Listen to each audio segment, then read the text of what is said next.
Hey guys, welcome back to another episode of the Corner Flag Talk podcast. It's your boy John. And last week we came close to 100% of having a pod full of men who see their side win for the weekend. This week we have 100% success rate of 3-point collectors. So let me give a little hand for myself. We all collect 3 points. So this week I have Brandon with me. Brandon, was it good, my guy? I'm good. I'm good. Hello, everybody. And then we have Aidan returning. I think like the third time for the season already. Aidan, was it good? Yeah. What's good, folks? Happy to be back. And so, as you guys would expect, we are going to get into like all the latest of the weekend's happenings. We're gonna look back. We're gonna look around the leagues as well. Do our team of the week. Look to back to the Champions League action of last week, because some of those things do tie into one another. And then we head into the second international break of the season. Usually at this point, I would throw out to you guys whatever concept we have loading for you all in the international break. I have none loaded, truthfully. Like I don't have an idea of what to do. Now, that's not to say that in the next week that we won't get one, but I guess next week when it comes, that you all will see it out there.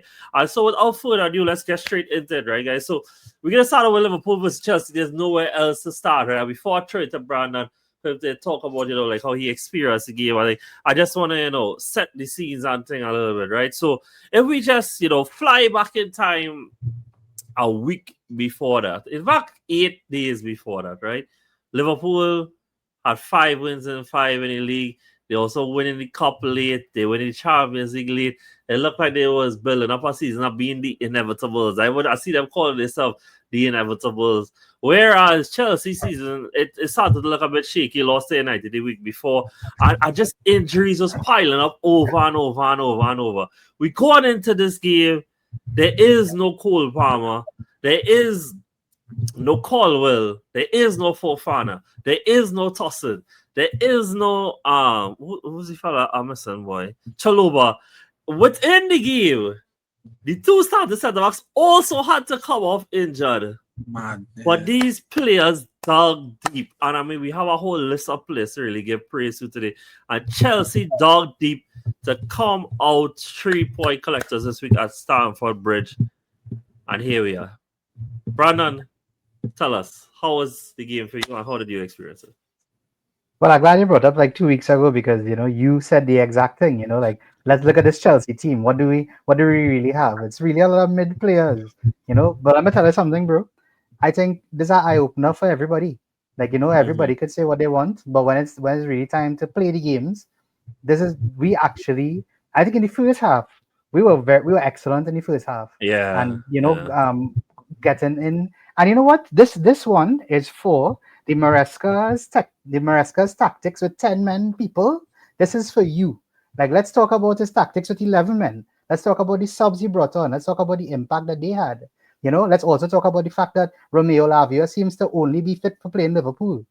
Like that. This seems to be like a crazy phenomenon for him. Like his whole career is injuries, Liverpool injuries. It's actually insane. Yeah. I think there's a lot of credit. I want to hear from y'all because I mean y'all are neutrals in this, right? So I would like to hear from y'all because as a Chelsea fan, this is what we expect of our team going into the season. These are the kind of performances that we want.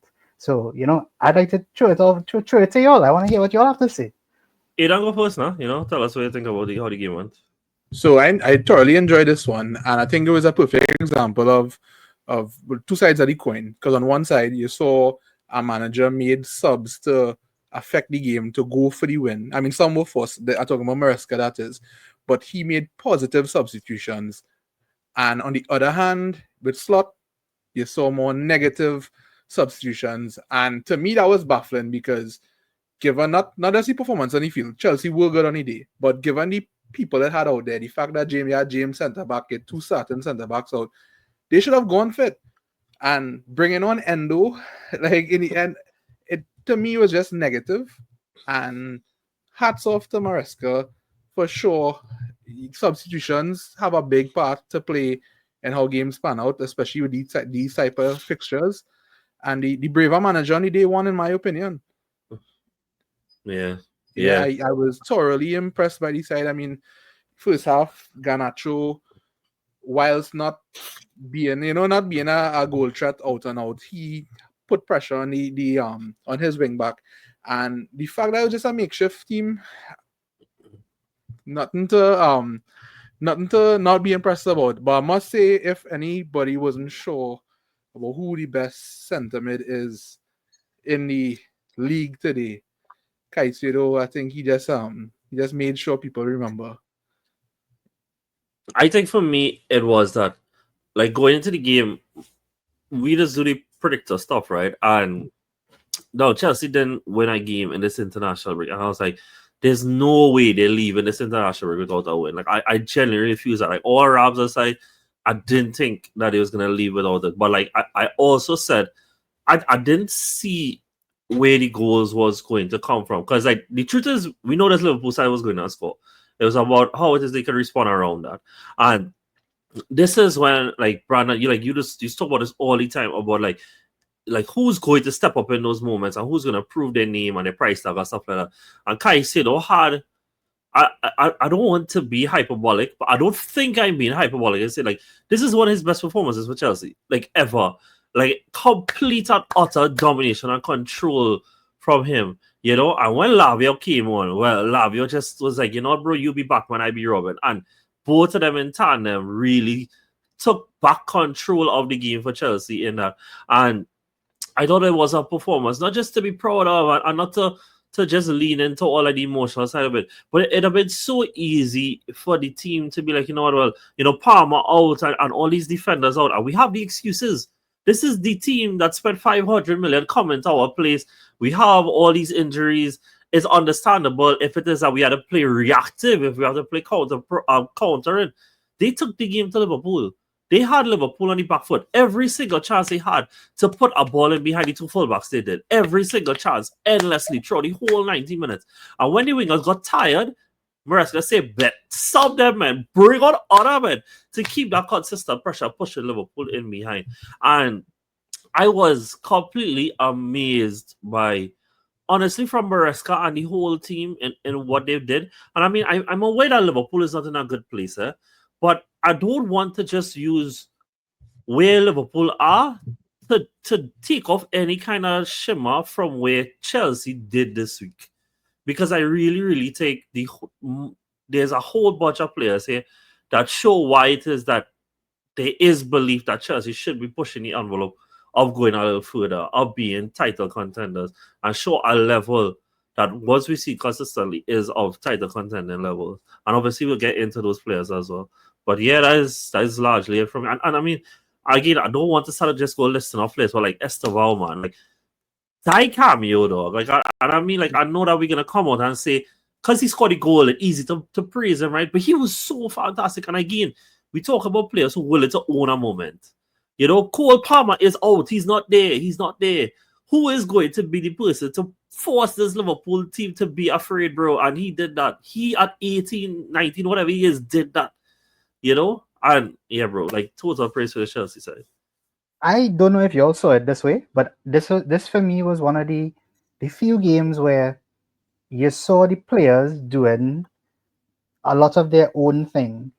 And what I mean by that is, like, it didn't feel like they was relying on the tactics to play well and to make themselves play well. I saw for the entire game, I saw Caicedo making good decisions on his own. I saw Enzo making great decisions on his own. Malo Gusto played in midfield. Like, people, Yeah, we at the start of the game, I'm sure even both of you all thought, wow, what a strange idea, like to put Malo Gusto. Yeah, I thought it was Reece there, obviously, and then yeah, me too. Yeah. Funny enough, when the game started, I told the person I was watching the game with, I said, listen, if Reece is playing in the midfield, we don't win this game. Like, if he's playing any other form of formation where Reece is not in the midfield, we will win the game. And it worked because Gusto played the majority of the first half in the midfield, and that really nullified them. And I just can't sing all these players' praises enough, bro. We have literally had to hear a lot of stuff for the entire season. And you know what? Our players, we have two players who were the highest paid transfer fees in the Premier League of all time, and now Liverpool have them. And the two that we have, school them today. Like they didn't. Yeah. Woods came on and he And didn't do Enzo, anything. Enzo and Yeah, Moises. Enzo was, and I actually think for me, I don't know if you all think this as well. I have to sing two players' praises today, and the first one is Enzo Fernandez. Oh my goodness, what a good performance! Like that was great. That The looked box, yeah. like he didn't need to score because if you watch the game, you know that And he Cucurella still gets the came ball from close. him. Yeah, he Yeah. came close. You know, he hit the post, and then he Yeah. gives Cucurella the ball that goes over to Esteval. He was excellent today, like He was. incredible. And the other player I want to single out, and kudos to this guy because everybody has a lot of stuff to say about him. Reece James, man, what a captain's Yeah. performance! Like he Yeah. played so many different positions in that game, and in every single position, he looked the same quality throughout the entire game. I just Yeah. I just don't know how you could look past players' performances like that and not feel like this team is going in the right direction. And that's what I wanted mostly out of this game. That everybody is seeing that there is a direction. There is Yeah. somewhere that this team is going. People have said a lot of stuff about the way we buy players and stuff, but we are moving in the right direction. This game proves that. Because even with a team that's decimated, we're still able to to to go toe to toe with the big boys. And I can't wait till we get into Liverpool because I can't wait to hear what you all have to say about Liverpool. Well, I don't want us to again just brush past what Chelsea did today, and like there's a good bit of players I do want to get through. I don't think we're gonna actually talk too much about him, but I want to just highlight Chile. I heard he was having a really, really, really good game, Yeah, bro. and I did watch a tactical breakdown on this game, and we'll talk about how Maresca set up this team to go man to man press.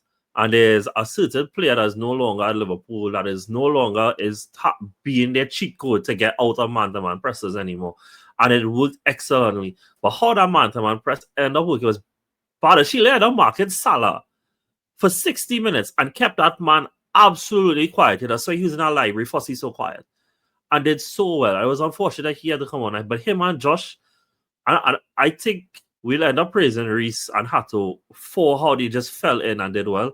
But Josh and Benoit, bro, I thought they were so good, boy. We talk about 100 and whatever $1 million sided that Isak is, bro. Nothing when the two of them was on the field. Absolutely nothing, you know. But I want to talk more about Esteval. I highlighted him a bit earlier. I thought him and Lavia really came on and changed the momentum of the game when it felt like Liverpool started to grow in it. I think that Gusto did a really good job with his man-to-man press, but unfortunately, he didn't add the same amount of quality with the ball at his feet. Whereas you saw Lavia willing to take it, willing to right contact, willing to spin, play it forward, and really be such a really perfect foil for what him and Caicedo was doing there. I mean, usually Chelsea fan here, Brandon, you probably wish I get to see the two of them play together more because I mean, what I saw there, that could be one of the best pivots in the league. And again, that sounds hyperbolic to say over 35 minutes, but that was truly exceptional what we saw there. But I thought him and Esteval completely changed where the game looked like it was swinging. Because again, the question started to come up: who's going to score the second goal? Who's going to force the second goal? And it was Esteval. And I think Lavia also played a big part of that in helping them regain territory. So I'm going to try back to you one time, Brandon. Those two players specifically, what it is that you had to say about their performances. Yeah, bro. I mean, like, and one of the irony of all of this, like, Achampong cost us nothing. That's the irony of it all. Um, and I thought they were both great. I mean, unfortunately, they had to go off. Luckily, it is not anything serious. It was just a precautionary thing for both of them. It's also kind of crazy Okay. that we precautionarily take off two of our centre backs, to break up a makeshift back four. But yeah, Yeah. bro. I mean, again, like I don't know if Aidan has anybody else that he wants to single out. I mean, we could probably single out the whole team, but like Aidan, you have Yeah. anybody you want Kukurela to was single out? great too. Yeah, That Cucurella was great. was the other one. He has been like our unsung hero. Well, I wouldn't say unsung. I mean, he has been one of the better, if not the best, left back in the league. I think Yeah. over the last year. I do like him because he's just insufferable, but performance wise, you can't it there on the field. Like he is consistent, Yeah. you know where you're getting from him. But Brandon did mention Reese, and I think Yeah, bro. the way he has adapted his game, he do have the explosive pace as he used to But he's Yeah. just a unit boy, and he just bring this level of calm and composure to the field. Or anytime he's on the field, Chelsea just looks better. And he's staying fit though. Like, no, Yeah, this is the longest run I think he's been fit. And yeah, I don't know how long. I'm not paying attention that close to really see. But like it feels like this is the longest he's stayed fit in a very long time. You You know, know? that is one of the major pros I think of Maresca at Chelsea so far. The fact that he's been able to figure out how to get Reece back to Fit. full Yeah. fitness yeah. because he's been Yeah. playing. I think he's played the most games he's played in. I can't remember what was his statistic. Maybe 2 or 3 Since years or something like that. since So and Tuchel that's a lot. probably. And Respect, he's but playing well. It's not just that he's fit. He's playing well as yeah, well. Yeah, Also, he's playing well. And again, I also want to highlight Maresca. Like, I mean, again, these players executed the game plan to a T. I mean, I know I always is a big proponent of underlying metrics and stuff like that, right?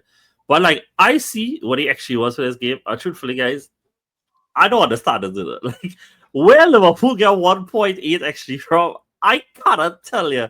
Half of that had to get generated when Gakpo scored because that was yeah. right in front of the goal. That was The probably like the a point words seven or something. the words flick, which was nice. The Salah, yeah, that was probably high. I was like, that is goal. Like, I mean, Salah don't miss Yeah, in them yeah, kind of yeah, position, but I mean, yeah. when we get to him, because he had an absolute stinker.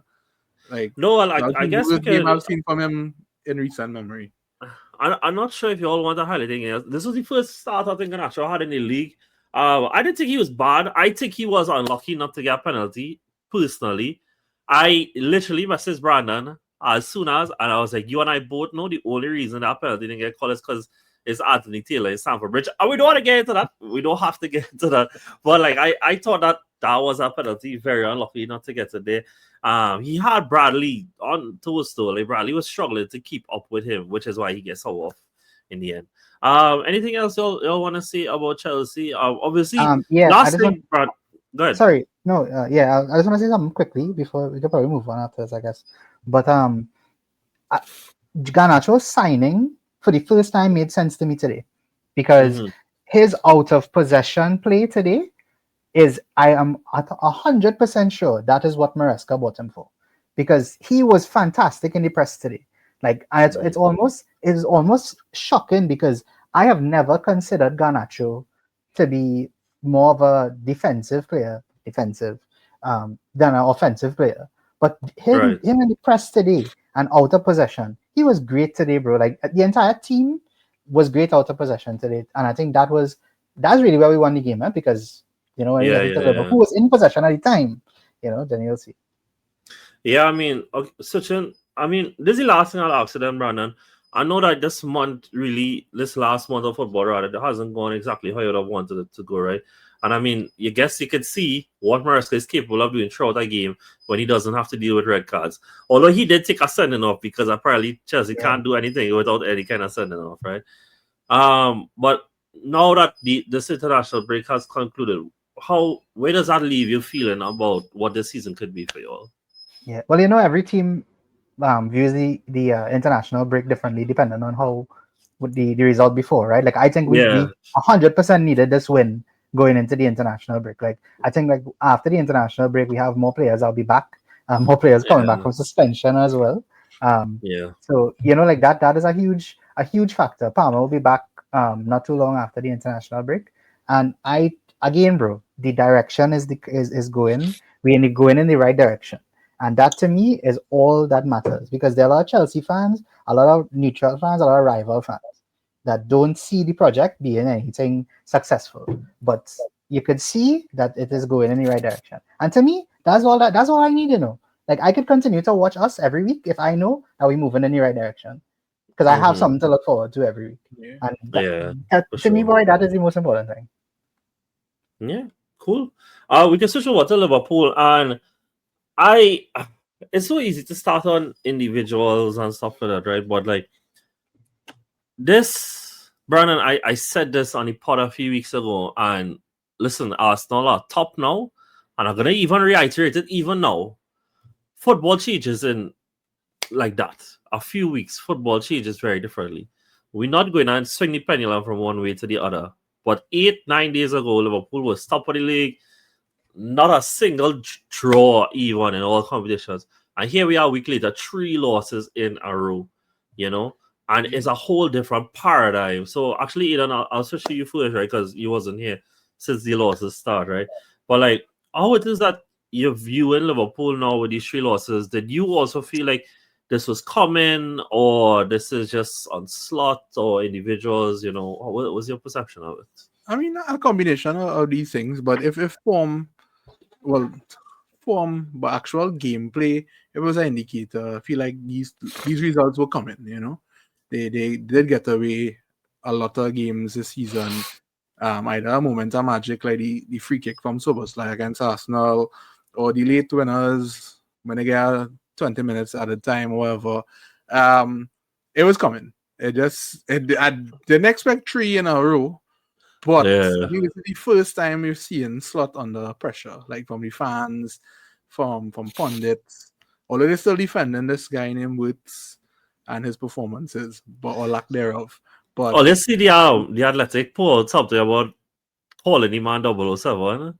bro, I've Like, never seen come protection on, like this from bro. a big money Yeah, signing. bro. Like, I've never seen it. That's so poor. That's so poor. But yeah, Yeah, go ahead. yeah. So I think it was coming. I'm not saying again bloody water, but they don't deserve the points tally they have right now based on their performances so far this season. And yes, plenty new faces, but I think we finally gonna remember these finally Slug in his guys in, right? He Yeah. essentially used club team last year. So we know, I think, truly seeing what Slot has in his repertoire. Yeah. And the cracks will start to show. I'm not saying he's a bad manager, of course. I mean, bad managers don't necessarily win the league, but we see it in these crunch times and the decisions you have to make, especially with these substitutions, that he being a little negative. And I've actually now seen chatter online, fans kind of tuning and was like, bro, what are you doing? Like, Yeah, man. It's crazy, you know. And something that I want to talk about is how Chelsea did approach this game to expose what I think has been a constant weakness for them this season. But like Chelsea just like completely show the world that, yeah, bro, this is not just a small issue, this is a whole problem. And it is the way that they build out of the back. And so what we saw last season from Slot in a nutshell, right, was played a lot slower, build up, invite the press, and then play it long, create mini transitions, and that allows players that are very fast, like Salah and Nunes and Diaz, to play more in transition and maybe most of them. We saw Salah have one of the greatest individual seasons we possibly could have seen from a player last season as a result of that.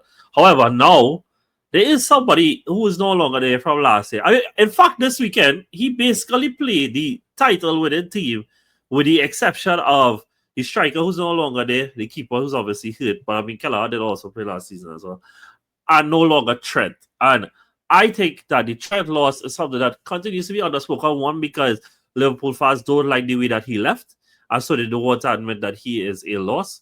But there's usually be very much front of the line to see that Trent is a world-class player and someone that is very hard to replace what he can do. And the cheat code that he has always been to play out of pressure and to help them build up play is no longer there.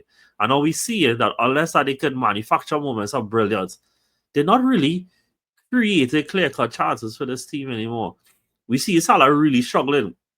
And I don't think it's a coincidence that he is struggling in one season that he is not playing with Trent anymore.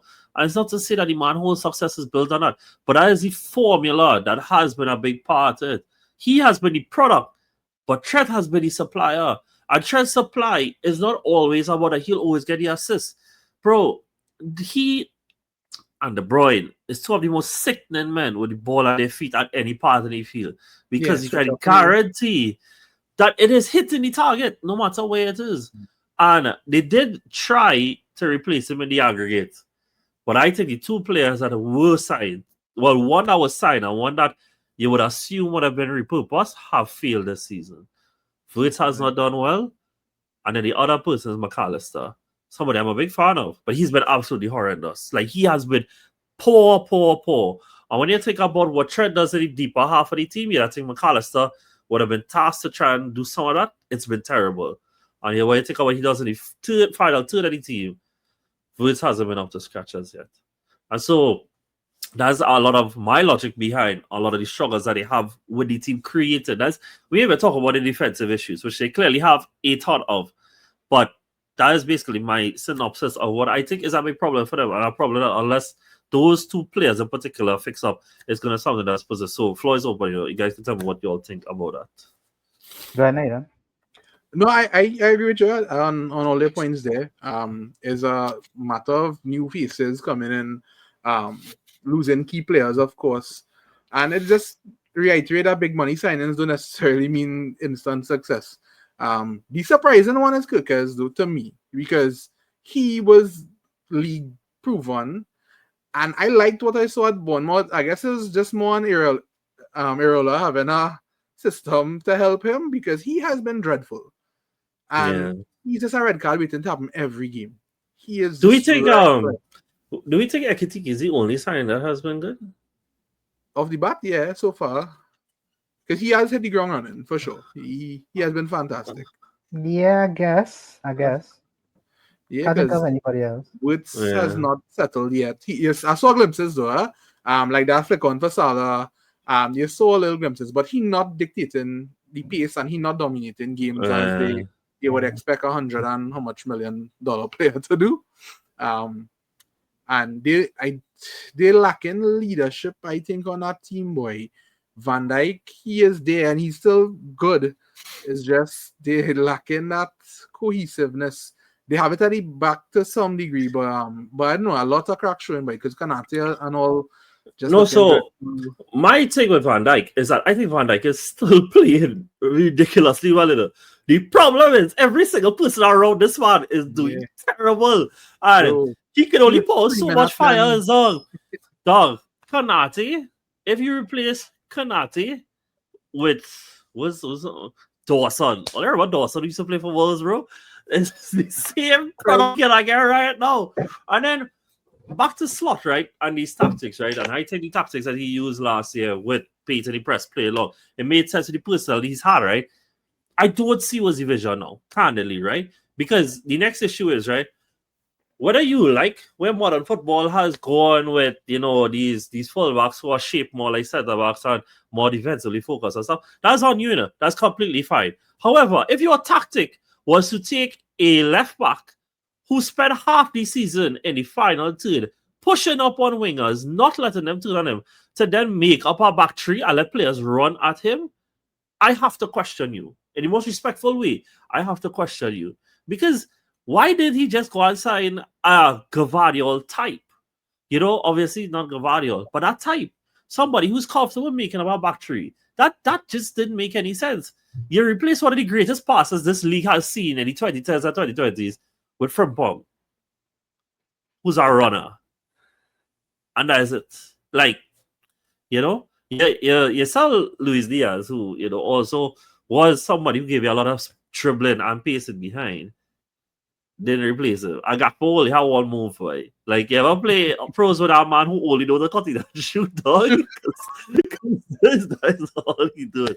But, like, it just questionable, right? And it does feel like if, everything will come on now that they lost. But, like, as Aidan said, right, the performances have not been up to match the way the results was. Fair play, but I said this like 2 weeks ago, Brandon, or even last week or something that like I have seen teams when they playing bad and gain results over the line 2, 3, 4 in a row. Liverpool, congrats, they stretch out to like 8 in all competitions. But like then it has hit a wall and then results will just disappear. And it's somewhat poetic that they lost these two prep games with last minute winners after that is all their results have come from was from last minute winners. But yeah, bro, I don't see the vision of what he's trying to say that okay, well, fine tune and fine tune and fine tune and I'll get there. You know? You have one of the greatest forwards this league has ever seen holding the touchline. You know? And funny enough though, I do think that he did get a lot of chances this game to do better. But because he's so cold in games, he's so unaccustomed in games, he's not there to take. I'm not trying to excuse him because he should still do better. But he's not touching the ball as much. He's not inside as much. He's not combining as much. He's cold in games and poor execution as a result. But yeah, Brandon. I kind of shocked that Eden said that Kirkes has shocked him because I think Kirkes is suffering from what a lot of players suffer from. Like Neto is a good example. Like people love when you make Neto it at jump. Wolves, right? Yeah. People Yeah. love Neto at Wolves, and the truth is that Neto is doing exactly what is doing at Chelsea when he was at Wolves. But people just liked it at Wolves because one, it's not a big team, it's not your rival team, And and also you could like it from afar. You can like it from yeah, afar, you you can like it know? from afar. And not only that, there's less consequence to some of those lower teams than it is for the bigger games, right? Like like those are pressure games. I'm not saying like it's not all games aren't important or anything, but Yeah, yeah, yeah, yeah, yeah. because in this situation, like I think he's suffering from that because when he was at Bournemouth, right, he had his license was to go forward, but at a club like Liverpool, he can't only do one, unless the system is made for him to do that. So if Slot is asking him to defend, I think as a defender, you should be a little better at defending, Yeah, yeah, Like that yeah. should be like your number one thing. Trent was criticized for that, prior to him leaving. So, I find all this is so, hilarious as well. It is Like hilarious. yeah, It is. and another thing I think too, I'm glad Ethan is here because he might understand what I'm trying to get at here. I feel like from last season to now, I feel like the way that Liverpool have spoken about a lot of their players, and I'm looking at them now, I'm just like, okay, like can like when are you gonna look like that again?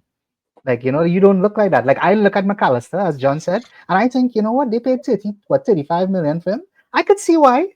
That makes sense. Yeah, Like boy. apart from the title winning season when he was excellent, like now we're looking at him like, okay, like there's nothing special here. Even Soboslai, a team, a player I like he just ran around a lot today. Like there's a lot of things that not going in the right direction for him. Salah's two great opportunities where he was actually closer to goal. Like he spurned himself. So you could Yeah, only bro. have him to blame. And Not even again, on target, you know. Not even on who is target. playing well? That is the real question. Who is playing well? Who is the Van manager Dijk. getting the best out of? Like what are they doing right so far? Who is gonna Yeah. score the next goal? I don't think anybody has an answer for that right now. No, Brandon, that is exactly what I am seeing now. It's like it is easy for somebody to just blanket this pot and say, Arsenal fan, United fan, Chelsea fan, they just hate it. But I'm seriously asking that. Like, I don't see what division is. I don't see what is in the process of being fine-tuned, that when it is that we reach game week 10 and 12, that they gonna hit this run for the next 10, 15 games. I genuinely don't see that. Like, it was kind of out of joke to some extent, but like I didn't start the season with Salah in FPL, and it's because like I couldn't see that with all the new additions and with the changes and stuff, like how it is he was going on. Once again, be Mr. Goal and assist every single game. Like I found that hard to see. And now we hear 8 games in. Brandon, you just asked the question, who's scoring the next goal, bro? And they will score. It's Liverpool, right? They have enough quality. They will score. I think, funny enough, I think Gakpo might be the top scorer. But, like, Right, they're playing us, so they go score. well, we The get goal, somebody go score. but, like, it's really poor. And I don't think there's individuals who shouldn't get away from this. Like, me personally, again, y'all feel free to tell me if I'm wrong. I think for the most part, Soboslai has had a good season. I think Van Dijk has had he just he's sickening though. Like, this team is falling apart, and yet he still stands. Like, Yeah, could he'll be you good. not? He was practicing his cricket shot. Yeah, yeah, correct. Aura. Uh, I think for the most part, Gravin has been good, but like you also started to see the limitations in his game, right? That when teams are willing to press, he's just not that type of player. And so, which is fine. That's fine. But then now, where is it going? And so we look at Isak, record million signing, and like he has got a lot of leeway because he hasn't had a preseason, right? But we're a month into your training with your team now. We expect to see something. Not Alex McCartney give away the ball in the League Cup and you get happy to score. We talk about that. Who he would have played this time? But yeah, he played Chelsea, he played Palace, he played Gala. He would have played against Atletico Madrid, Everton. Something, bro. Like anything. Word, same thing. Something. Are we just not getting anything? And again, Brandon, maybe I'm quoting you, but like a few weeks ago, bro, we had this whole Woods conversation when they were winning. I was probably off on the back of the first time he get dropped, right? And we give in a lot of leeway to these players because one, maybe because we also like them. I think we all had like Isak and Wits when they was at their former clubs, right? But also because they came into a title winning side and they was getting wins while it was not performing.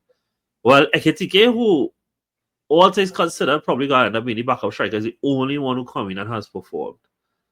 These guys just not doing enough. And then the most competitive league in the world, in the league where almost everybody can get points off of you, not just a lot. This league is like there is no easy fixtures in this league anymore, unless it's like home to Burnley or something. There is no easy fixtures in this league anymore. West Ham.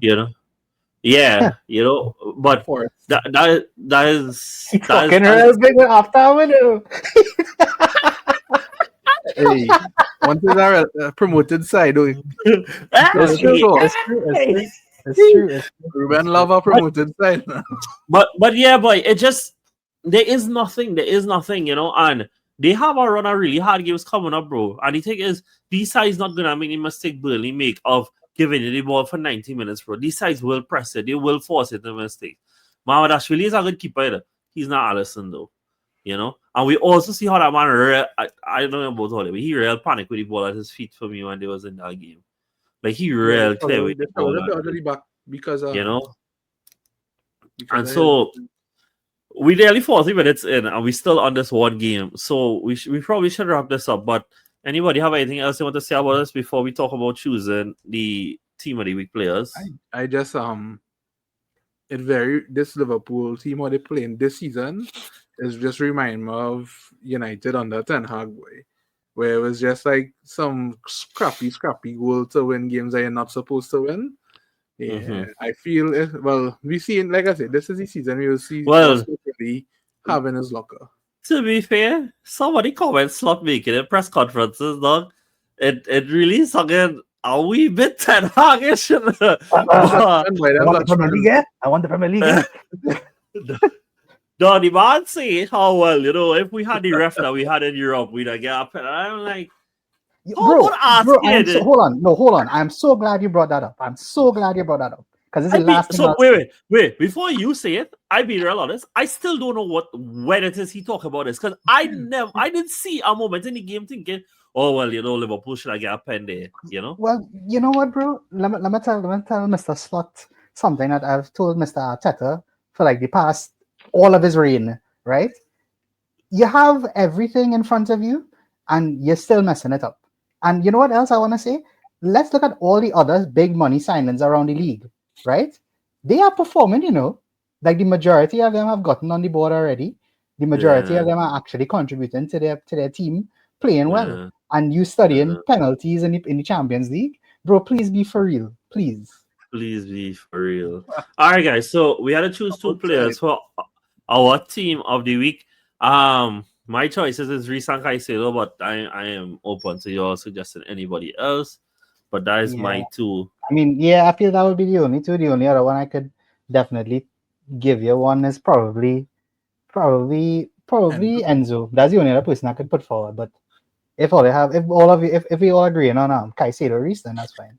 Hey, to be fair, Enzo already got appearance. Like Caicedo got appearance in the team of the week. Could you mean Caicedo hasn't gotten an appearance yet? That's crazy, yeah? Yeah, it is actually. And that's not the first time he scored either. 3 goals in 3 seasons already, right? He and Enzo are our top scorers for the season. Now, Enzo in our attacking role as well, he's been good. His late runs into the box, excellent. Our next player I don't like, obviously, personally. I have had a theory, and it continues to seem true. Enzo and Palmer doesn't want to play together now. The second Palmer come on the side, Enzo does turn into Riquelme and think, and this man is all of a sudden real perform. And again, he did score today, but he scored last week, and he played really, really well, bro. He played really well, dog. Like we don't talk about a lack of leadership going forward for Liverpool, right? Yeah, you will. Guess what, dog? Enzo actually showed a lot of leadership for the team in the midfield going forward this weekend. So nice, cool. I mean, hey, look, Brandon now bring up big money signings impacting for their sides going throughout this league, right? You know who's a big money signing that just scored in back-to-back games and get his side out with? is Benjamin Sesko, as he scored in a 2-0 win over Sunderland, who have been flying high for the weekend. Granted Xhaka high. We had a battle increase for 2 weeks. We go again in 2 weeks. But you know why don't tell us a good win against a side that has been performing really well. Still a promoted side, but but one that you all needed. For the end of the day before on St. Paul, something saying that the Ineos is back in Amarim, that he's not going to be sacked or something like that. And the team repaid him with a clean sheet too. A clean sheet Yeah, boy. 2-0. Lamens, man. That too, yeah. And he gets full start, yeah. Never see a man get big up for catching 2 balls, but that's how bad it was. Wait, Brandon Yeah, time out, yeah. time out. Time out. John, how old is Lamens? He's not 20. Okay, 20. Aaron, you know how old he is? Is he like 23? Yeah, he's 23. I don't know why I thought he was 17 years old, bro. Oh, wow. Okay. Nah, But let he's a me use unit. that. I'll give him that. He is a unit boy. He is big. But I mean, so regards to the game, the narrative, of course, will be is an ex-promoted team and fair. But is a promoted team who are ahead of us, still ahead of us actually, in the league after the result. So it was definitely not a easy game, but it has been good to see that United are putting together some good home performances. The general performances have been bad, and I think that the flaws in the system still there. Bruno should not be playing deep. I think on our next day we would have gotten punished, but 3 points has been a rating for the Red Devils this year, I would say, and I think we finally seeing some cohesion on the front side of the team. United have been underperforming their XG significantly this season. We have generated a lot of chances, and it shows that the manager, it shows his faith then in players that could score goals, because that's where he went out on board. He went out on board direct goal threats, some league proven, some not, and they have been performing. And Bruno, although he died off second half, has been one of our better players, and you're seeing a sort of cohesion on top, which we didn't have before. And I mean, the fact that we have a striker coming in, making an immediate impact, you have to give him kudos for that. But I would really like to big up it was just so good to see a keeper come out and catch a ball, boy. Things we was down we were down bad at Old Trafford. That when the caring for this man coming and catching a ball, that's to tell you how rough it was. But credit where credit is due. And Sunderland's manager did talk about it after the game, that our press and the tactics of how Ruben set up the team, it forced him to make a change in his tactics. So he got outplayed on the day. Hats off to the manager for that. And the fact that these men actually scored a goal, scored 2 goals without conceding is amazing to me. And shout out before I move on, shout out Mason Mount. Very, very good performance, my guy. Happy for him. First Old Trafford goal. And he here since 2023. Yeah. Oh, wow. Okay. Crazy. I want to ask Wally, right? You all know, so when we get assist today, right? You all know he has one other league goal, right? You all know what time that game was? The 3 o'clock lockouts. The 3 o'clock lockout. You know what time the game was this weekend when he get the assist? 3 o'clock. Dog, the man who said this is the 3 p.m. kickoff king. They might have been cooking. So you know what the solution is, Aaron? Yeah, all Olympians need to play at 3 o'clock, and I will triple captain this one, dog. That is I took a punt and captain him this weekend, and he had a chance. He's supposed to score, but I didn't get punished too bad. Haaland just scored 1. So yeah, only score 1. You know, but yeah, boy. Hey, anybody out there who don't have some menu and all this side, I have no idea what they're doing. That is actually me, unfortunately. I brought him this week, though. Yeah. Oh, that's unfortunate. But he's a killer. But you know, obviously, again, it has been kind of rough. But I didn't. Did you watch this game, Brandon? I did. Okay, so did you see signs and that? Well, to be fair, this weekend again, scheduling doesn't make no sense to me. Like, candidly speaking, why was Brentford City the 11th? you know what, Mike? Today I was busy and I was going to tell you this, but I didn't get to watch no football today, right? I only see the scores and the highlights, right? Hmm. So thankfully I didn't miss out nothing good. Cause like Yeah. why that was the turn to the game? I'm not saying that there was a bunch of options there, but like why? And how it is we only had 2 games going on at the 3 p.m. slot on a Saturday. That is woke nonsense. That is woke nonsense, bro. That's so stupid. That's so stupid. But yeah, did you see signs in this brand and that like there's reason for optimism going forward? Because like a major concern with the way that Amarin has it set up is the press and the team back in the press, you know. So and the Ada now said like the other manager really did praise how it is that they did press them. So do you feel like you're seeing signs here of that, you know, they could start to be more on an upward trajectory? Yeah, I think before Adingra came off, which is the tactical sub that the manager is talking about, Yeah. I think United were all over them. Like it was the tactics were perfect for them in the game, and they really played well. They could actually see what it is that he's trying to do.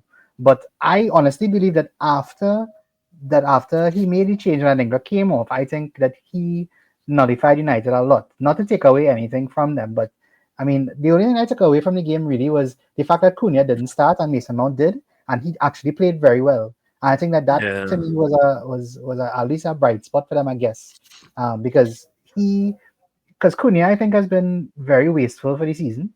And and if you look at Mount's goal was very well taken, very clinical finish. So I mean, if they have to play him, and I mean they shifted the back a bit today. I think Euro came in today. Mhm. Maguire didn't play. So I mean, there's a lot of shifting still going on.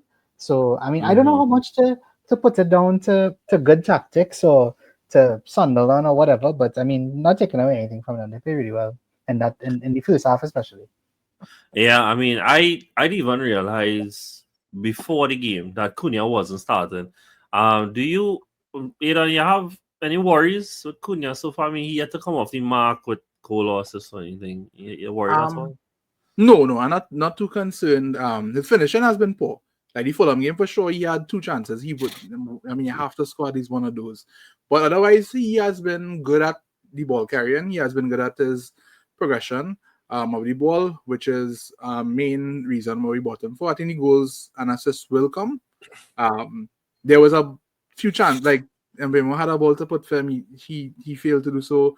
The goals I think will come. Not too concerned yet because I'm seeing the positives in his game that we bought him for, and the fact that there is the competition there in Mount and well, Ahmad playing right wing back, but when I guess Mazwari is back, Ahmad will be an ex contender for that position of the one of the floating tens. That it good is a good problem to have for the manager, and kudos to him. His change work. You get Mount scored. But on your question, I'm not too concerned with Cunha as yet. I do think the goals and assists will come. He did just come off a little injury, and that's a worry with him. I realize even at Wolves, he used to go down a bit. Like he would always miss about 4 or 5 games in patches during the season. So I think that could be managing that to a degree. But I think he will come good. And the very, very last thing is this is back to back games now that you get goals from Sesko, right? Are you Mhm. feeling like he's building something, you know, with his form and his general performances too? Like, how are you feeling about it? Well, yeah. I mean, strikers they work with goals, right? You could be playing how good your link up play could be good at the end of the day. That is 4 goals. His goal was a very instinctual poacher's finish. Read the flick on. The flick on was the man from his player. So he was just in the right place at the right time. That's what we needed. United system, I think it still kind of frustrate me because these fellas not crossing as much as they should. For we have a big tall guy in the box. We still playing with inverted wingers. So I still don't know if the system is there to help Sesko succeed. Um, Mm-hmm. so, but the fact that he working with scraps to a degree and scoring is good. That's something Hoyland struggled with, and you see in Hoyland in a team now where he getting very good service. He getting service when he could run in behind the defenders rather than having to come deep, and he's He scoring. scored again this weekend too. Yeah, Yeah, he they is went 2-1 scoring this weekend. At least no. consistently. So Um, I'm happy. Obviously, you yeah, want your yeah, yeah. marquee signing to hit the ground running, and he has done so far. I am just a little concerned with the service. To be honest. Yeah, I mean, we on course. So now they had the first win. Now is they forget the back-to-back win. So here's Do you know hoping who for they a play hat next, trick. John? I am well aware who they play next. Thank you, So, boy. here what. What is something that is something I think I wouldn't do that I could do if United get any kind of result there. I'm not wearing a United jersey. I'm not doing that. You Funny are enough, on I have a Rooney jersey, but I will never wear it. My I my got uncle is everyone. a my uncle is a Manchester United fan from Manchester, dog, and he bring me that when him and my aunt get married. I have not worn it, then I still will never wear it, dog. I Kill me then. mean, Let me see. Let me see. I'll find something. I'll if United by next week, guys. When we for next week, I'll come up with something too. If United actually get something well, at Chelsea already Anfield. do already favor this week, so we can see if we could we could keep the going. That is So. all. That is all. That is all we can ask for. All right. So it has been a theme that with every Sunderland game, we have taken the keeper from their game so far this season. Would you like to keep that trend going? Lamens did keep it. He did have a Yeah, we assist had to give on it his to debut. Lamens, though. So I feel like we should give Lamens it for the team of the week this week. Everybody cool with that? Yeah, shout out my guy. Although if my Mason Mount was my man in the match, Yeah, he's a good but shout, I thought he was good too. yeah, I he don't was my mind man in the Mason match. out. But All right. yeah, Lemens was solid. He made a nice one saving, and although the forward shot was terrible. Hey, hear this, right? I can't keep you racing. Or let's tell them who we going with, Nah, right? let me go with Well, Mount. Let me go with one, Mount. one or two. Mount was All fair. right, Mount was Mount. fair. Nice. Mount was Cool. fair. Nice. That's a fair shout. Cool. Moving it straight along. We talk about strikers that score goals. There's the one who continues to score in like literally every single game. I think the only game he didn't score in was the Spurs game. Spurs Is game. Haaland. And yeah, bro, continues to be insane. It was only a 1-0 win over Brentford, and it did have a bitter taste in it when Rodri went off. And I didn't see the game, but for those who did, I read online that like people were saying like it's a completely different game between when Rodri was on and when Rodri was off. I know you watched it, Brandon. So why don't you tell me what you thought about the game? Well, I'll get you Rodri saying out of the way. We all saw the thing where he said he has pain in his knee and he might not be able to play. Then he plays and he goes down. So I'm like, Yeah. okay, thanks for the spoiler alert. So it was kind of sad to see him go down because people can say whatever they want about Rodri. He's in that team. He's magnificent. Yeah, of and then course. when Nico Gonzalez came on, they saw like the different way they try to play.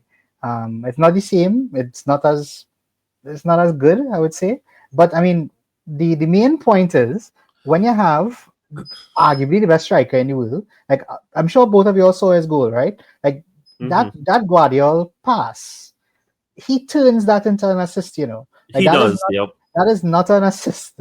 If Haaland doesn't use his body to literally go walk a 360 around a guy and body him off before he goes before he scores, it's not an assist. So when you have a player like that, boy, and I think this is so crazy, yeah, because he is single-handedly dragging them. Like I know this has been a theme from many of the past seasons where he's been on top of the goal scoring charts and the rest of the players are low down. But every single goal he scores feels meaningful. Like it doesn't feel like it's a stat. Like at any point he's stat padding. Every single goal is meaningful, and I think that is one of the biggest criticisms of Haaland. And he's really righting people wrong for that. And another thing too, I think his whole play this season, bro, has been amazing. Like it's almost ridiculous how like Haaland is like here, and now he's added a next thing to his game, which is scary because he's already above everybody. Like most strikers. Like he's in a totally different stratosphere this season. Like scary, bro. I would not be surprised if he break the goal scoring record again. Honestly, I really wouldn't be surprised. You mean if he break his record? So I wouldn't be surprised, bro. His whole record. I wouldn't be surprised, bro. I wouldn't be either.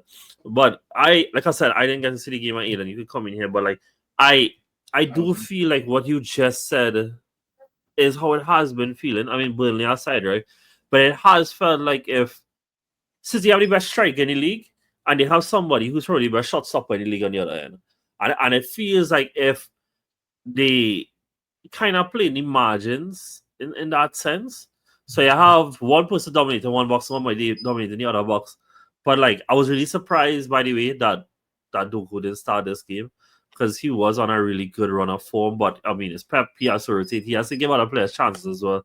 But it does feel like the supported cast in between those two players, it has been very up and down in what it is that you got from him. I think Doku is one of few that I think over this international break period was the most consistent.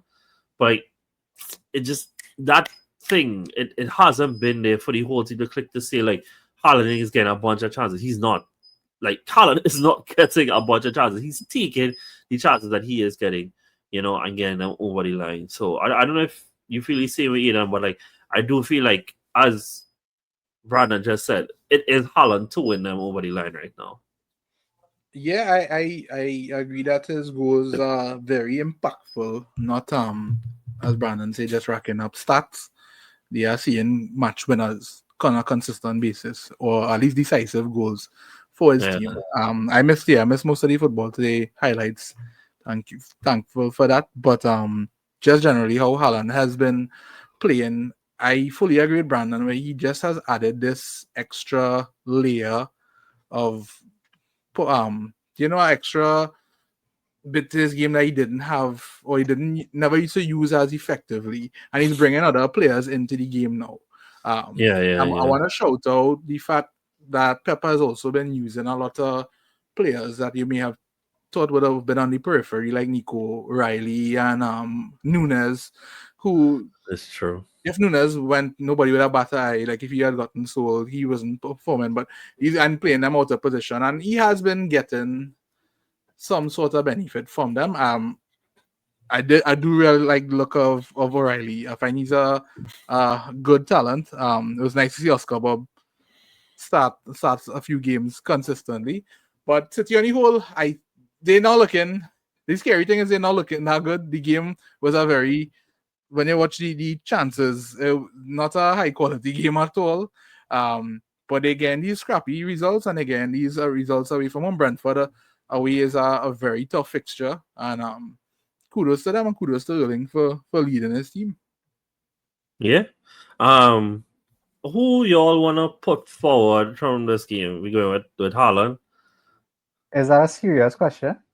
Well, I had to ask. I mean, I didn't think of Guardiola in FPL. Yeah, that's the only other. You know what? Also, bro, shout out Guardiola. He's actually having a very good season. Yeah, and I mean, like, that's 100 million. Okay, 100 million centre back, by the way. Yeah. Yeah. But like, I also was thinking about like other players to put forward, right? Because like, not to be a spoiler or anything, but obviously, like, Semenyo had a game this, right? Like, Marlon scored twice and things. So, that other attackers are in there. But cool, no? All right, nice. We go with Haaland. Bro, unfortunately, right? Like, we might end up with a situation with every single team of the week. Haaland is in every single one. Like, well, you know what's crazy, dog? He has so many goals this season. He hasn't scored a hat-trick yet, well, funny enough, I remember even, I think it was after the Arsenal game, they said that this is his slowest start of the season. Bro, I saw that same stat. What do you mean the slowest start this season? This is team and he's scoring, and he has a goal a game, bro. Like, that's crazy. All right, cool. I just mentioned kudos, so we could go to them. I did watch this game, and let me just say, Leeds, boy. Kudos to you. I kudos. Well done. But I think they'll stay up, I think they would. That's what you took from the game? I took that. They create real plenty, dog. It's just this. You know why they'll go down? I don't know who tell them. I don't know who tell them to sign Dominic Calvert-Lewin and expect him to score all the goals for you to stay up. But confusion is horrible, bro. The thing is, though, everything midfield go back, dog. They're doing good in it. Like, they're doing Premier League level good. Stash, dog. Yeah, dog. Stash has been amazing, dog. Yes, Longstaff. No, Longstaff come so close to scoring in this game, bro. I was really unfortunate. But also been they sound getting it, dog. But I do think that this really was a game from Spurs where they did not play that well. They did have most of the chances on the counter, and it was that they went up the other side and smashed and grab. Tell got a goal. I think that's his first goal for the season. And kudos to the goal and assist again. You know, he That's has had Kudos a first really goal for Spurs as well. yeah, I mean another return from him. He has had Yeah, a yeah. really strong start to his life at Tottenham. And so that is really all I have for this game. This is the second to last Big Six game. But yeah, I definitely had kudos to go into here. You know, anything from y'all? Anything y'all want to say on the game? Feel free to say so. I think the one thing I would say is that early in the season, it looked like Frank was really doing well to instill a defensive solidarity into Spurs, and I don't think it has it lasted like all of like 2 games, The like clean sheet's literally not two there again, games, yeah. and then Bournemouth unlocked them for like 20 shots after that, bro. It has been that they've been conceding chances and chances and chances, but you know, 3 points on the board is obviously the most important thing, and to win away at a team that I really do think played them well. Calvert Lewin aside.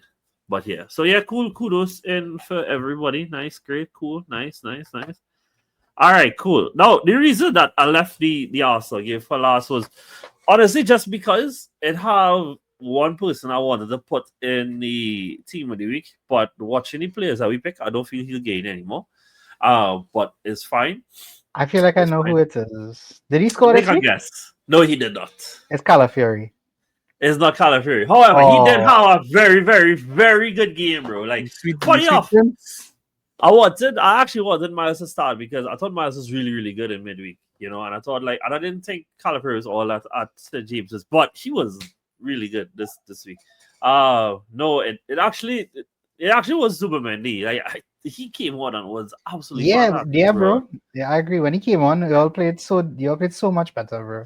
Bro, he's so good, bro, and he He's had your the record pass signing, and bro. He better play good. yeah, true. No, valid. Hey, that was reason Liverpool and them wanted him. And he tell them hard luck. He was a good coach, and they how we reach here. But honestly, guys, this game was rough to watch in the aspect of the first 25 minutes had 4 stoppages. I kid you all not, there was literally 4 stoppages. 9 minutes in, Mavropanos bossy eye. So he had to stop for blood, right? Obviously, he had to stop, right? So he stopped, get patch up. By the time that done, it was at the 13th minute. 5 minutes later, Odegaard knee, go on down. Get back up, walk wrong, go on down again. Yeah. Physios come on. I said so.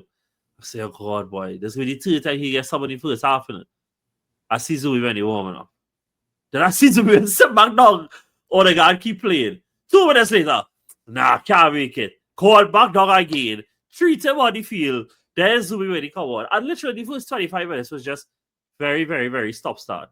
And it took a while for the game to settle down again, I remember. Once we did, you know, just play all over them. And I don't think it's a coincidence that Zumi has come on. And he's had a good start to the season. And he came on and really made it for us. Rice scored again versus his forward club after they made sure to boo his every touch. So you know what? Y'all could hold that.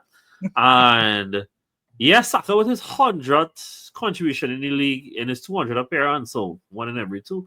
Not too bad. And yeah, other than that was fairly standard, bro. There was literally no shots on target for West Ham. Like none at all. But they had all the hallmarks of a Nuno side, which was they was really sit back and resolute. But again, now we actually have the tools and the players to pick open these mid and low blocks. And yeah, that was really it. I don't really have much else to say about it. And yeah, anything y'all want to add? Obviously, I don't know you want to watch it at Valley Sober. There's no way I'll watch that next time playing on my side. Just underline how good like Arsenal is as a unit, especially defensively. Like y'all, think are without doubt the best defensive team in the league. But also just underline how bad that West Ham team is, boy. Like even as watch the lineup and I was like, who's these men they bring on, boy? Like I was like, dog, what? Where all the money? Like where is the people they buy? They're real bad, boy. I don't know, like a dick, boy. Nah. Dog, it would be so poetic, dog. And I truly hope this happens that Forest get relegated and West Ham stay up now. I hope Dog. so, dog. Yeah, they treat the dog bad, but I think they Yeah, dog. I see there, Andrew. They have emergency talks. Yeah, Apparently, apparently. he's the first Yeah. managerial 007. Hey, I mean, However, look, guys, let me give a little grace, right? I mean, we'll talk about Forest when we come to the game, right? But who would I ever thought it was like a bad idea to hire a manager like Ange after the one who gave you a good season was one like Nuno? Like, they have so much similarities, right? They have so much similarities. This could have never go bad. Who would I ever think this would go bad? But yeah, Brandon, anything at all for the game? It's really a nothing game, but if you have anything you want to say. Well, I would just like to bring up a point from like a few weeks ago. If you took my stupid FPL advice and you bought Voltamata, you'd be in a you'd be in a good stead right now. Sure. I would, but it's Um, fine. It's but fine. I mean, with Arsenal, I just have a question for you, John. And it's a Sure. very honest question. I know I like to ask you honest Sure. questions. Always. Is I know he's playing well, and I agree he's playing well. I think he is doing a lot for the team because he has a lot of gravity, to be fair. So he's He helping does. in that respect. I But like are how you you even say the name and I already know who you talk about. right? So yeah, go So ahead. are you not a little bit concerned with Gyökeres's goal returns so far this season? I have been the one that has said to you before, right? That like I think this position is fluid, right? Like I don't think it has to be him, you know. And what I would say is that he's the only person in the last, like, you saw us play 3 games this week, right? He's the only person that played all 90 minutes, right? And I do think that there is some slowness to his game that I'm willing for now to put onto fatigue. Because funny enough, he didn't score against Newcastle, he didn't score against Olympiacos. But like I came out those 2 games actually feeling fairly encouraged. You know, like that he was getting these chances. Like it was something like 13 shots across the 2 games, right? And yeah, bro, he didn't put them in, right? But like the same way that like I wasn't overly critical of Kai when he misses, I'm not gonna do the same thing for Gyökeres, right? I do think that he is like a second slower to things than I want him to be. But for now, and I'm not just saying this because we win, but generally because I think that there's a lot of speed difference to go from the Portuguese league to the Prem. That plus he is being run into the ground because he's the only option we have there. That I'm willing that when it becomes a situation that I believe Kai is back after the international break, that we can rotate him, that we can rest him, that he can get a chance to catch himself, then to see what he looks like from there. So I do think it's a concern, but I also think that like, bro, Arsenal as a group has come this far that yeah, bro, the striker is not firing, but he's doing enough to occupy defenders, to take players away from him. You know, that Eze and Saka, and I know that he's not everybody's favorite. He doesn't even be my favorite sometimes. And he hasn't even scored these 3 games. But Trossard actually has been playing pretty good, you know, in his last 3 games. Now, if he would put the blasted ball in the net, it would be great. But everything else he's been doing somebody really was well. on the way out by all accounts. He has Yeah. added a lot, I think, this season. He has Yeah. performed well. No. He has. He generally has played really well these last 3 games, right? And like across the week, we've created, I think it's something like 9 XG across all 3 games, bro. Like, we're playing well. And the players that need to make the difference and score get any chance to make that difference and score. Saka scored twice this week. Obviously, we know Arsenal's threat for set pieces and threat off the bench as well. And so the group is better. And like that has always been my boast for this season. We had a preseason pod. And I said that I shift towards Liverpool because I think between Arsenal and Liverpool's issues, that Liverpool's issues are stuff that I think they could have resolved from within, whereas Arsenal needed to go outside to solve them. Literally the week after, Arsenal went outside and solved those things. And so I think it should have been understood that from that point, yeah, my disposition was there, bro. This is Arsenal with everything they need to go on and win this league. That they are my choice to go on and win the league. And so they're doing exactly that. You know, and we have 3 games in a row where, for whatever reason, every season is giving trouble. We just win 2 of them back to back. The last one is Fulham away when we come back from the international break.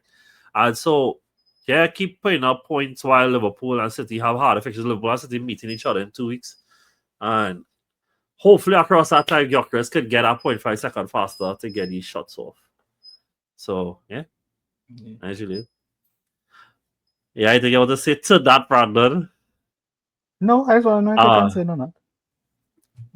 I am, but not to the point that are forced yet. Because again, I'm well aware that I'm in the minority when it comes to this, right? I'm perfectly fine with Kai Havertz started for my side week in, week out, bro.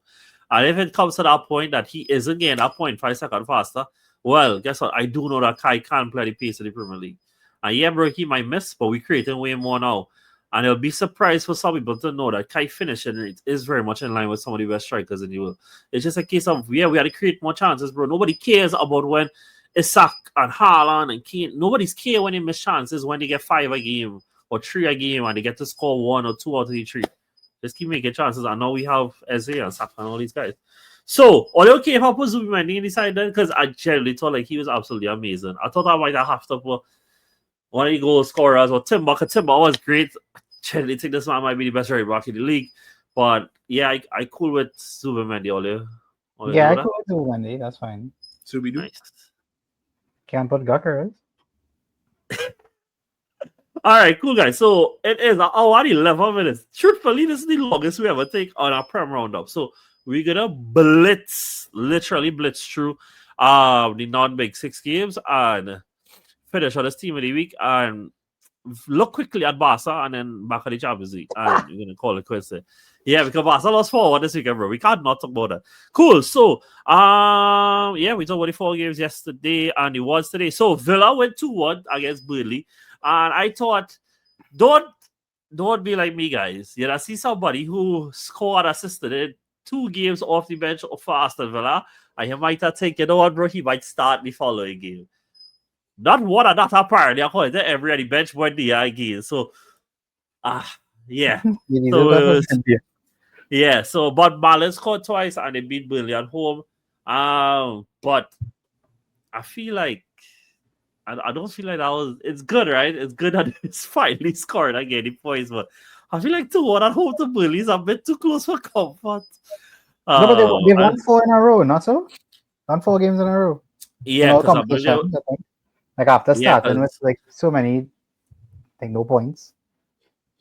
I want to say it's 4. Yes, it is 4 in a row. Yes, because they beat Bologna in the Europa League as well. So yeah, you're very right, bro.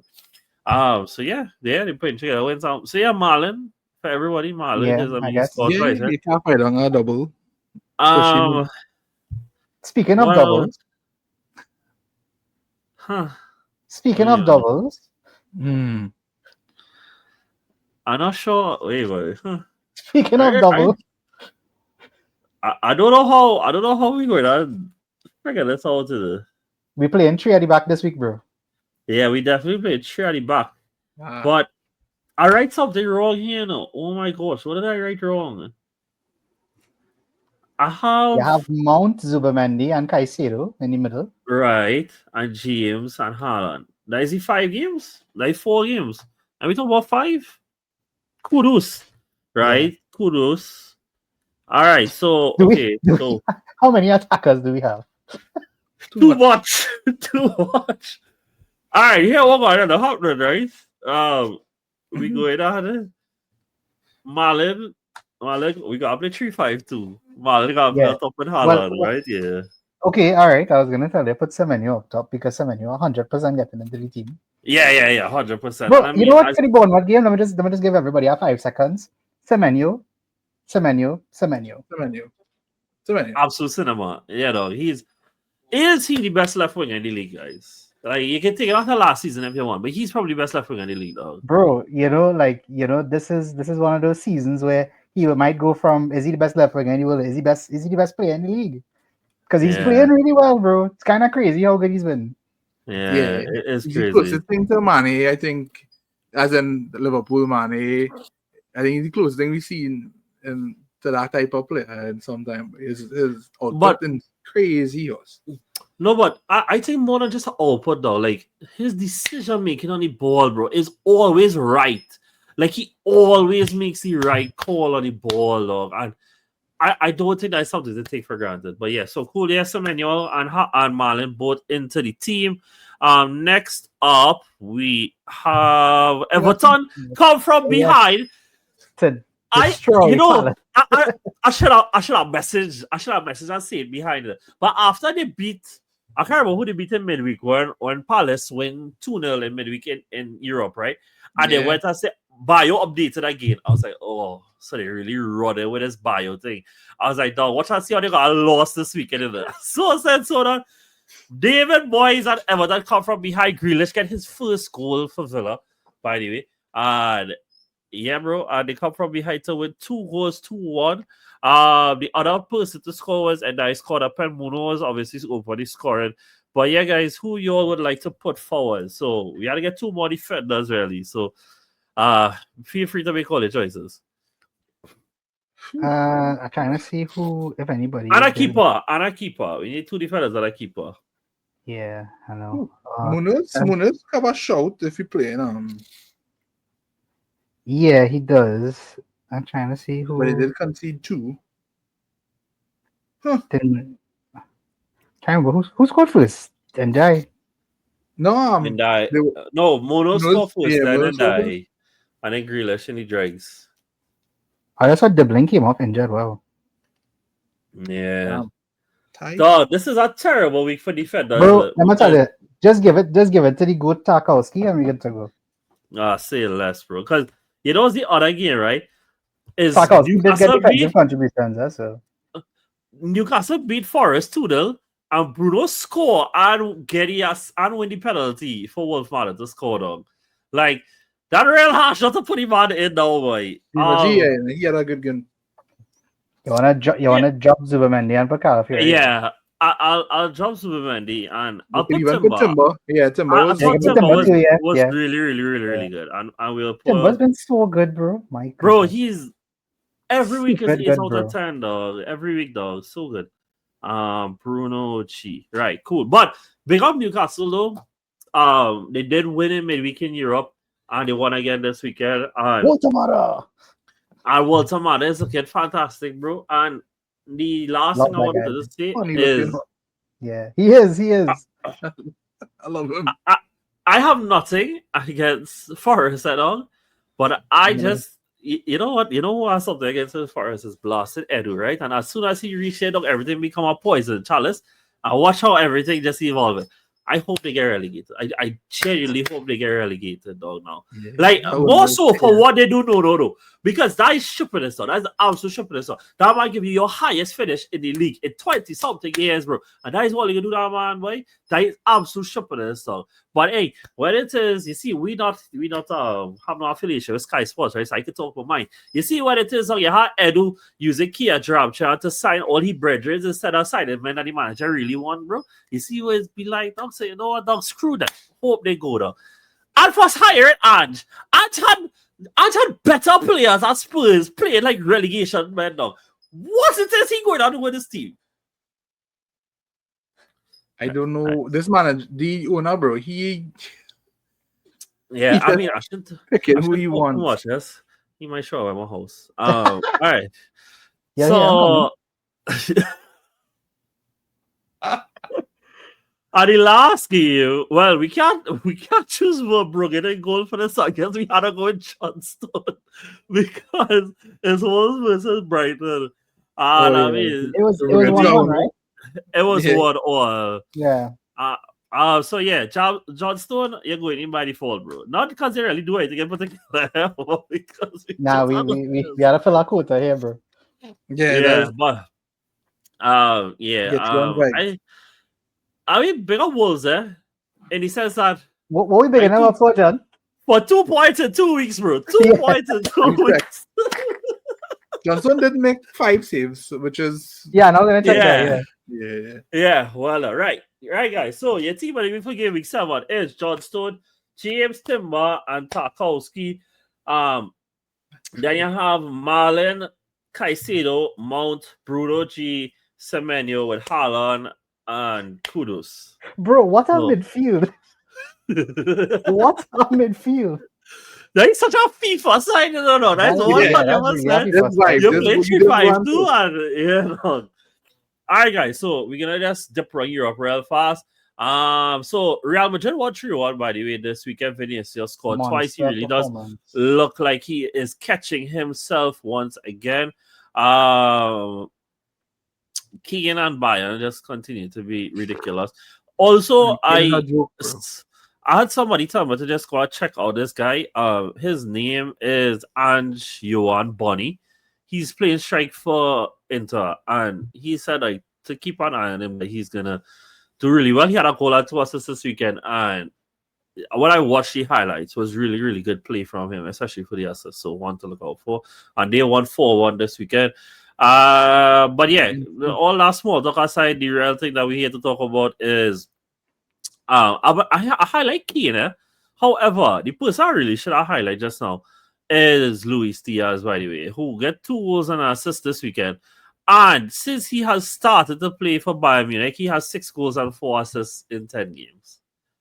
So, hey, repeat need a lot of money that they perfect. But like I say, all you didn't come here for that. All you come here for that. All you was sitting down, having a nice, decent Sunday. I probably was watching Prem because we was all Prem addicts here. I was in church. I was getting notifications on my phone that 1-0 to Sevilla, then 2-0 to Sevilla, then 2-1 to Sevilla. John, you thought you went back in time, bro. You see Alexis Sanchez scoring, bro. Bro, that's mad. I completely forget that he went there. Like, I knew, but I completely forget that he went there. And he celebrated. Like, it was like, oh, wait, he played for Barca. But He he did. celebrated like he couldn't care. But Alexis did score. Sam Romero fella score. Rashford got his first La Liga goal for Barcelona. Lewandowski then proceeded to miss a penalty and then 2 goals in United with it for Sevilla. But like, I guess this is the last game we was gonna talk about before we go into Champions League anyway. So I guess we could just mix it two real fast. Like, it's been a week for Barca. It definitely has been a week for Barca. Quite. Where they lost heavily in La Liga, which allowed Real Madrid to go back top, where they are on 21 points. But is also where they lost 2-1 to PSG at home during midweek. A PSG side that, yes, Barca had their injuries, but PSG were very much decimated as well with the options that they had, you know. And so it really hasn't been a week. And so I know you all would have at least watched the PSG game. What's the feelings you all have about this Barca side right now? Go ahead, I Nathan. mean, still a very well-oiled. I mean, they still look good. It's just we see in the ways that they could get exposed with the kind of high line that they play. Well, the PSG game for sure.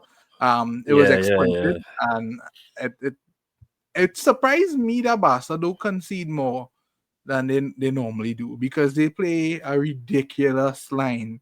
And I think with the right players and tactics, I think it was Ramos who scored the winner.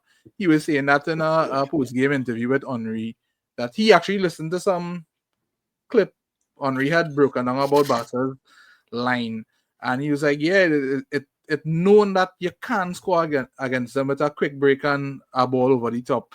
And we just seeing the vulnerability with their team. I still think they're better than most teams on the day, and they set up that they have so much goal threats all over the field, but unfortunate for them. And Nuno Mendes, other than that one clip where Yamal kind of had this mad Messi-esque run and he moved like 4 or 5 men, Nuno Mendes had him quiet otherwise. Fantastic performance by the guy, the left back. No, if I tell Olia somebody meant that start for Sevilla this weekend, Olia want to guess who starts at the back for them? I watched his side and I was like, I don't know who. Don't say wow. it, right? Don't say the name. Guess who you think it might be? Brannan. Like, obviously using context clues now. Is that ex-Chelsea player? Yeah, ex-Chelsea. From Sevilla. Legend. Huh? Azpilicueta plays center back? Wow. Ask me play center back, dog. Bulldog. But no, I fully get what you're saying, Brian. I mean, I spoke with the Barca fans, most particularly Sean, in the last week, and he said that like it's constantly you can see the lack of leadership in the back line. You know, and their system works if the backline works. Yes. You know, they get to push up high, they get to do what they do if the backline works. And I think we are seeing some of the defaults with the flick system that, like, unless he has the right personnel to execute it, it doesn't work. And it continues to blow my mind. Not just that Inigo Martinez left in somewhere, but he left to go Saudi, guys. The man wasn't going back home a lot. He's going Saudi. So why after he won his La Liga title with Barca, he didn't tell him, here, I'll go do all your favor. He was home already, I'll, bro. I'll get a little 20 million for all you when I'm going Saudi. This brother cancel the contract. I'll leave that with no money for him. You know, like that's crazy to me. And so, like, I don't see how this changes. And, like, obviously we all know, like, Barca financial situation is one that we can't, like, make the assumption that January they go and sign somebody. You know, because God alone knows what is really capable for them. But, like, Kubarasi has to lead the backline at 18 years old. You know, and while he is really fantastic at a lot of things, I think asking him to lead our backline with Gerard Martin on one side and Araujo in a highlight, and you know, and Chesney, who come back in goal after John Garcia is unfortunately injured. It's a lot to ask. It's a lot to ask of that backline in particular, especially then when you have players like Olmo and Fran and them who doing absolute go bar in front of goal. Like, I don't know if all they see. Well, obviously, all they watch the game, right? But yeah, I mean, hold on. I mean, I don't want to cut you off, but are we really going to only focus on the defense here? Like, they scored 1 goal across the 2 games. no, Like, that's what I was coming to, right? The attack has been dreadful, and you know, like that in itself is an issue. Like, you know, like I was thank you, Aidan. You took the words right out of my mouth. They are missing Rafinha so much, you know. Like, I never thought I'd see the day where I said something like that. But they're missing I don't see the day you say that too. Bro, they're missing Rafinha, and you know, it's testament to, you know, what happened last season where everybody was so high on Yamal, but it was really Rafinha who was making the team tick. And I think, like, you're really seeing how Lewandowski is suffering without Rafinha as well. So I think, like, the attack itself, it's just not, you know, almost even, I don't even know if he scored for the season, but I don't think he's been great. You know, like, he's not a good, and the replacements they have going down the line, they're good, but I mean, over the course of a season, when you need them to... Sorry, he did score. He scored 1 and assist too. I think that all come in 1 game though. But well, I mean, there we go. You know, so I mean, but the point is that I just don't feel like they have, like, your people can say whatever about the defense, right? But the point, that team is not built to defend either. It's built to attack. Yeah, and if you're not firing in that sense, I think that's a real problem. I just want to give big credit to Rashford though, because in spite of that, he has been very good for them. Like, I've watched a lot of Barca's games, unfortunately, I would have to say, but Rashford has been good though. Like, I think he's been very good. Like, you know, very, very, very. He has been really good. I must say. Yeah. But yeah, that's largely it. And Yamal apparently injured, but let's not talk about the area of the yeah, we don't need to discuss the area of the injury, right? But with that being said, guys, we're gonna just breeze through the Champions League results for this last week and probably just take a quick look at the table, because I mean it's still young though. I just want to say quickly, if anybody hasn't seen Nuno Mendes' free kick, please go and watch it. It's quite insane. Okay, yes, do that. All right, so Real obviously win any way you expect them to. Atletico Madrid won not the way you expected them to, when they scored 5. Bodo Glimt did hold Tottenham to a draw when they should have won. Good grief. So that's what a whole day though. Atlanta did come back from behind to beat Bruges. Chelsea did win despite another red card. Galatasaray, well, we already threw Liverpool into the ground. However, in goal was Alisson, came off injured. Then it was chose to play side right back. The rest of the back 4, as you would expect. Jones, your favorite player, Gravenberch. Right wing was Ball. He started with this game. Ekitike come off injured. Gakpo. Like, I just wanted to read on that to say that Frimpong was fit, was signed to be trade replacement. He played where Salah play. That's all I wanted to get off. And they lost. Osimhen had, I think if you watch that game, you really see all Osimhen adds. Like, he obviously causes a lot of chaos, but his brothers really miss real chances, dog. Like, he's really miss real chances. Scotty Pendo, so big up him. It's a win 3-0, and that makes it 2 wins so far for them. Barca did bounce back from losing to Real Madrid to win 4-0. Igor Paxao scored twice and assisted once, I believe. The Brazilian winger. Bayern do Bayern things and win 5-1. Kane again being insane. Kane being insane. Olise also being insane as well. Arsenal love 2-0 right now, and that continued in the Champions League. Union St. Galois lost to Newcastle 4-0. Karabakh did win. Big up all you. Big up all any pod who did say Karabakh, because I did go Copenhagen. But it did win, and that makes it 2 wins and 2 for Karabakh.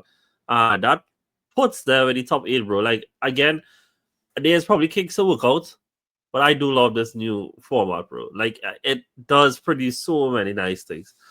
I just like the amount of terrible sides having it. Like these, yeah. But I mean, more to be fair, we don't have Karabakh in that. And they win 2 games. And they come up from behind to win one of them 2 against Benfica. Team Madrid player, I was like, no. Yeah, boy. Yeah, boy. But Kylian start pardon. He having a season. We mentioned the Barca game already. Leverkusen drew 1-1 to Watford. What up, Athletic Bilbao with a 4-1 win. Somehow Gerassi didn't take a pen. Somebody else took it, which was weird. But whatever. Napoli went to 1. The Hoyland special, where he scored twice. The first goal was fantastic. I mean, both goals was real good, but the first goal, he had enough time to mess that up, candidly. And he did very, very, very, very good. That's a classic De Bruyne assist, bro. Yeah, classic, bro. Like, oh my God. Villarreal drew 2-2 with Juventus in a game where, truthfully, they should have won. Villarreal had too many chances not to win this game. Gatti scored a bicycle kick that the keeper should have saved. That was also something. Jonathan David, with the most Jonathan David, best you would ever see. If you did see it, please go and see it. That was absolutely terrible. And the very last thing is Haaland was Haaland. However, City was City. And in the dregs of the game, give away a penalty, which Eric Dyer, of all people, bury it. And they went on to draw 2-2. However, guys, me and Brandon talked about this last week, I think. If not, it was off the pod. And if you didn't know, now you know. Unfortunately, Pogba not going to play until like December. So if it is here, I was expecting the team to want to go. I actually saw an update on that from the coach or something. And he said it's going to be way before that, though. So he might be back sooner than it's but not 90s. He might get sub appearances. That's all right. You think, though. Bro, 20 minutes of Pogba? Jeez. I will be there. I can change that game, bro. I will be there. I'm telling you, he's going to the World Cup. Don't know how, but he's going to the World Cup. I think so, bro. Dog, you and I both know how the Shaz love he favorites, bro. Pogba falls into that, dog. All right, guys. So I feel we'll call it quits there. Another good week, obviously, for all of us here. And we'll see you guys next week. We'll figure out what's the topic that we'll do next week. We get that out to you guys. And yeah. Until then, thank you guys so much for coming on. Thank you guys for listening all the way to the end. And we'll catch you guys next time. See you soon. Take it easy. Later.